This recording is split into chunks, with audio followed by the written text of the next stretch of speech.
Саламатсыздарбы, урматтуу Факт Кеji YouTube каналынын көрүүчүлөрү. Кыргызстанда болуп жаткан маанилүү жаңылыктарды биринчилерден болуп кабардар болгуңуз келсе, каналга жазылып, видеонун астына өзүңүздүн пикириңизди калтырып кетиңиз.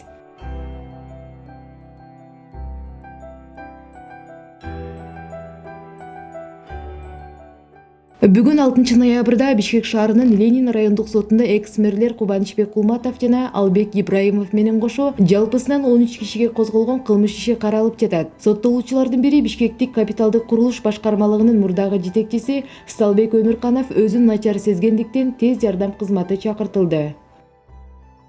Жаза аткаруу мамлекеттик кызматында дагы бир аскер кызматкери каза болду. Бул тууралуу аталган мекеменин маалымат кызматы билдирди. Маалыматка ылайык 2000-жылы туулган Кадамжай районунун тургуну КК өзүнү жаман сезип кулап калган. Дарыгерлер аны куткара албай калышкан. Алдын ала маалымат боюнча маркум аскердин жүрөгү ооруп каза болгон. Эскерте кетсек, 3 ноябрда дагы номер 3-түзөтүү мекемесинде кызмат өтөп жаткан жоокер электр тогуна урунуп каза болгон.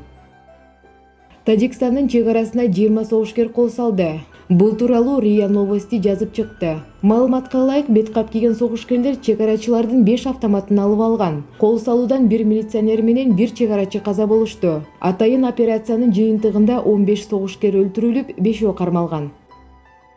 КСДПнын жаштар канатынын мүчөсү Бакыт Абдыкеримовду УКМКнын кызматкерлери кармап кетишти. Бул тууралуу аталган партиянын мүчөсү Кундуз Ажибекова Фейсбуктагы баракчасына билдирди. Анын айтымында Бакыт Абдыкеримовду кафеде отурган жерден кармап кетишкен. Ал 7-август күнү Кой Таштагы окуяларында жаракат алган. УКМК кызматкерлери аны эмне себептен кармалганын түшүндүрүшкөн жок.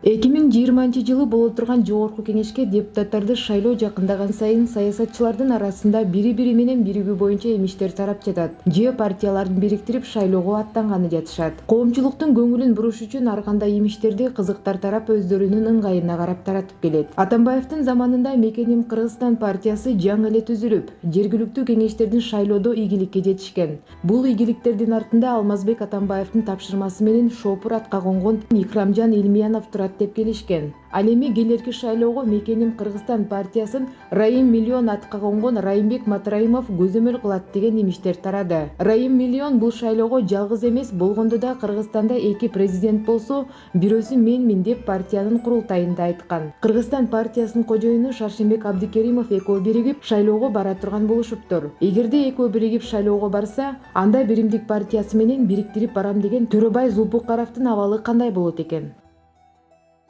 Дагы башка кызыктуу жаңылыктарды биздин сайттан окусаңыздар болот.